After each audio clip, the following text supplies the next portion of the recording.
திறப்பின் வாசல் ஜெபம்.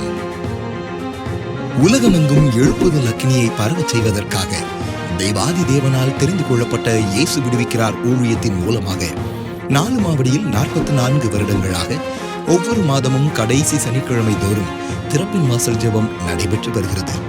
ஜூன் மாதம் 28ஆம் தேதி 4 மாவடி தேவனுடைய கூடாரத்தில் நடைபெற்ற திறப்பின் வாசல் ஜெபத்திற்கு இந்தியாவின் பல மாநிலங்களிலிருந்தும் வெளி தேசங்களிலிருந்தும் சுமார் 50,000 பேர் தேசங்களின் எழுப்புதலுக்காக உபவாசித்து ஜெபிக்க கூடி வந்தார்கள்.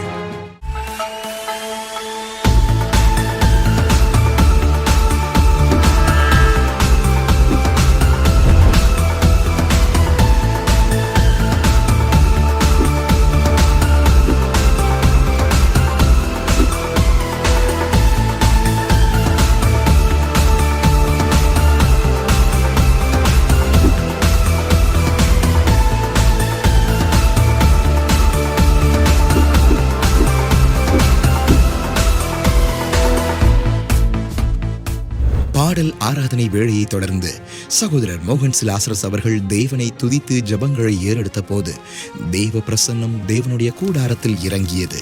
தேவ ஜனங்கள் தேவனை துதித்து மகிமைப்படுத்திய போது அநேகர் சுகத்தை பெற்றுக்கொண்டு சாட்சி சொல்லி தேவனை மகிமைப்படுத்தினார்கள். சகோதரர் மோகன் லாசரஸ் அவர்கள் இந்தியாவின் ரட்சிப்பிற்காகவும் இயேசு விடுவிக்கிறார் ஊழியத்தின் மூலம் தாங்கி வரும் 1274 மிஷனரிகளை தேவன் பயன்படுத்தவும் இஸ்ரவேல் சமாதானத்திற்காகவும் பாரத்தோடு ஜெபித்த போது வந்திருந்த தேவஜனங்கள் அனைவரும் சகோதரர் அவர்களோடு இணைந்து கருத்தோடும் மனதுருக்கத்தோடும் ஜெபித்தார்கள்.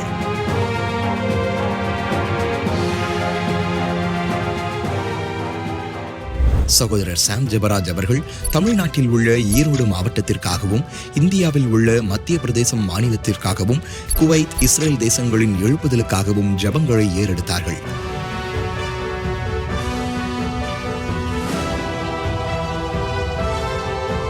இயேசு விடுவிக்கிறார் ஊழியத்தின் மூலமாக அற்புதங்களை பெற்றுக்கொண்டவர்கள் சாட்சி கூறி தேவனை மகிமைப்படுத்தினார்கள். எனக்கு கேன்சர் கட்டி இருந்தது. கேன்சர் கட்டி? ஆமாம், 5 வருஷம் இருந்தது. அது நான் ஆஸ்பத்திரி போனேன். 7 மாதம் போனேன். அதனால நான் வந்து சத்தியம் டிவி பார்ப்பேன் எப்போ. சரி. அதனால பார்த்தேன். அதனால ஜோம் பண்ணிகிட்டே இருந்தேன். அதனால எனக்கு இப்போ 4 மாதம் ஆகுது. அந்த கட்டி போயிட்டு இருந்த இடமே இல்லை. தழும்பு கூட இல்லை. டாக்டர்கிட்ட போய் செக் பண்ணீங்களா? ஆமாம், டாக்டர்கிட்ட போய் பார்த்துட்டு வந்தோம். அவங்க என்ன சொன்னாங்க? அவங்க வந்து உனக்கு எப்படி போச்சுன்னே தெரியல. ஆமே. எங்களுக்கு திருமணமாகி 4 வருடமாக குழந்தை பாக்கியம் இல்லாமல் இருந்தோம். சரி. ட்ரீட்மெண்ட்ஸ்க்கு மட்டுமே ஒரு நியர்பை 2 lakhs செலவு பண்ணோம். திறப்பின் வாசல் ஜெபத்துக்கு கடந்து வந்தேன். அன்னைக்கு பாஸ்டர் தலையில் கை வச்சு ப்ரேயர் பண்ணி அனுப்பி வச்சாங்க. அந்த மாதம் தானே கன்சீவ் ஆனாங்க. இப்போது நல்ல கரங்களை தட்டி ஆமே. போன ஞாயிற்றுக்கிழமை என்னோட மனைவிக்கு நெஞ்சு வலி வந்தது. இப்போ ஆஸ்பத்திரியில் டெஸ்ட் எடுக்க போகணும். அப்போ எடுத்து போகும்போது பெரிய அட்டாக்குன்னு சொன்னாங்க. அப்போ நான் இங்கே 4 மாடி ஃபோன் பண்ணி சொன்னேன். மறுநாள் காலை திரும்பி இங்கே ப்ரேயருக்கு ஃபோன் பண்ணேன். அப்போ சொல்லும்போது சிஸ்டர் சொன்னாங்க, உங்களுக்கு குணம் ஆகிட்டு எதுவுமே இருக்காது, நீங்கள் பாருங்கன்னு. அப்போது கொஞ்ச நேரம் கழித்து ஒரு சிஸ்டர் வந்து சொன்னாங்க, அங்கே ஆஸ்பத்திரிலேருந்து பாசிட்டிவாக இருந்தது எல்லாம் நெகட்டிவாக இருந்தது. அதை டாக்டர்கள் எல்லாம் பெரிய ஆச்சரியப்பட்டாங்க, இது என்ன பிரச்சனைன்னு தெரியலன்னு.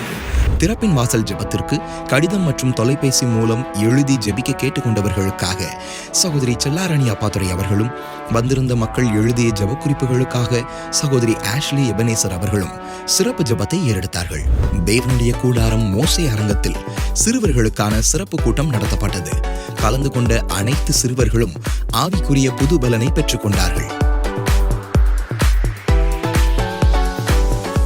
ஏழை எளிய மக்கள் தேவனால் ஆசீர்வதிக்கப்பட வேண்டும் என்ற நோக்கத்தோடு அநேக தேவ பிள்ளைகள் தங்கள் தியாகத்தோடு வாங்கிய பொருட்களை தேவனுடைய கூடாரத்தில் அமைந்துள்ள தேவனுடைய பண்டக சாலைக்கு உற்சாகத்தோடு கொண்டு வந்து கொடுத்தார்கள். பெண்களுக்கான இனிய இல்லறம் என்று இயேசு விடுவிக்கிறார் தொலைக்காட்சி நிகழ்ச்சியின் 200வது தொடருக்கான விருது வழங்கும் விழா சிறப்பாக நடைபெற்றது. இந்நிகழ்ச்சியில் ஜோதி அக்கா தொடர் நாடகத்தின் சின்னத்திரை கலைஞர்கள் மற்றும் ஊழியர்கள் இந்நிகழ்ச்சிக்காக தங்கள் வீடுகளை கொடுத்து உதவிய அனைவருக்கும் சிறப்பு விருதுகள் வழங்கப்பட்டது. தூத்துக்குடி நாசரேத் திருமண்டலத்தின் எழுப்புதலுக்காக சகோதரர் மோகன் லாசரஸ் அவர்கள் சிறப்பு ஜெபம் ஏறெடுத்தார்கள். இறுதியாக சகோதரர் மோகன் லாசரஸ் அவர்கள் சகலத்தையும் புதிதாக்கும் தேவன் என்ற தலைப்பில் கர்த்தருடைய வார்த்தையை பகிர்ந்து கொண்டார்கள். தேவஜனங்கள் அனைவரும் கர்த்தருடைய வார்த்தையை மிகுந்த கவனத்தோடும் ஆர்வத்தோடும் கேட்டார்கள். அவரால் சூழ்நிலைகளை மாற்றி புதிதாய் மாற்றி தர முடியும் என்றால் அவர் அதிகாரமுள்ள தேவன், சிங்காசனத்தில் வீற்றிருக்கிறவர். அவர்தான் உங்களுக்கு சொல்லுகிறார், நான் சகலத்தையும் புதிதாக்குகிறேன். என் மகனே, என் மகளே, நீ பயப்படாத, நான் காரியத்தை புதிதாக்கி தருகிறேன் என்று சொல்லுகிறார். ஜெப நேரத்தில் வந்திருந்த தேவஜனங்கள் அனைவரும் ஆண்டவராகிய இயேசு கிறிஸ்துவிடம் தங்களை புதிதாக்கும்படி அர்ப்பணித்து ஜெபித்தார்கள். ஆண்டவராகிய இயேசு கிறிஸ்துவின் புதிதாக்கும் வல்லமை தேவனுடைய கூடாரத்தின் மீது பலமாய் இறங்கிய போது பாவம், வியாதி, பிசாசின் கட்டிலிருந்து விடுதலை பெற்று சாட்சி கூறி தேவனை மகிமைப்படுத்தினார்கள். ஒரு வருஷமா நான் சாப்பிட்ற சாப்பாடு அதிகமாக சாப்பிட முடியாது. அப்படியே சாப்பிட்டாலும் அப்படியே வாமிட் எடுப்பேன். ஐயோ, இன்னைக்கு காலையிலேருந்து நான் வீட்டிலேருந்து அழுதுட்டு தான் வந்தேன். நான் எப்படியாச்சும் கர்த்தர் என்னை பேர் சொல்லி அழைச்சி என்னுடைய வாழ்க்கை மாறணும்னு சொல்லி. செல்வம், ஆண்டவருடைய கரம் உன்னை தொடுகிறது. மகனே செல்வம், உன்னுடைய ஜீரண உறுப்பு பாதிக்கப்பட்டு, குடல் எல்லாம் பாதிக்கப்பட்டு வேதனையோடு வந்தாய். புதிய ஜீரண உறுப்பை ஆண்டவர் தருகிறார். உன்னுடைய குடல் பகுதி புதிதாய் மாறுகிறது. ஒரு வருஷமா இருந்த ஜீரண உறுப்பு பிரச்சனை ஆண்டவர் புதிதாக்க விட்டார். ஒரு மாதமா தொண்டையில் ஒரே வலியா இருந்து சாப்பிட முடியாது. மிக்ஸில் அரைச்சி தான் அப்படி குழு ஆக்கி குடிக்கணும். அப்புறம் அந்த ஏசி இடத்துல எல்லாம் நிற்க முடியாது, நல்ல ஃபேன் போட்டு தான் நிற்க முடியாது.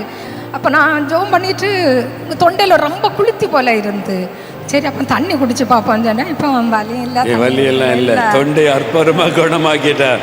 திறப்பின் வாசல் ஜெபத்தில் கலந்து கொண்ட அனைவரும் தங்களது ஆவி, ஆத்மா, சரீரத்தில் புதிய அனுபவத்தையும் புதிதாக்கும் ஆசீர்வாதங்களையும் பெற்று மறுரூபமாகி மகிழ்ச்சியுடன் திரும்பி சென்றனர்.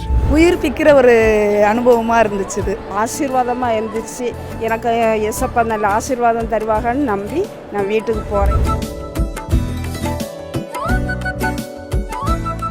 தேவனுக்கே மகிமை உண்டாவதாக.